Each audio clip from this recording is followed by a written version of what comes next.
Les cremades solars a la infància són el càncer del futur. De fet, una sola cremada solar amb un nen ja incrementa el risc de melanoma a l'edat adulta. Però cada cremada, cada cop que la pell es posa vermella, sobretot a la infantesa i a l'adolescència, són els principals responsables del càncer a la gent gran. En 10 minuts de sol ja sintetitzem la dosi diària de vitamina D. La vitamina D no s'acumula.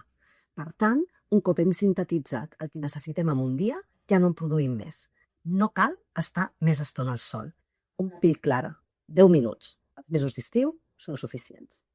Si notes que una piga està canviant, no tinguis por. Consulta perquè tenim tractament. De fet, en l'actualitat, la gran majoria, més del 95-98% dels càncers de pell, es curen d'una manera molt senzilla. És important consultar lo abans possible. Tenir moltes pigues és un factor de risc de poder tenir melanoma.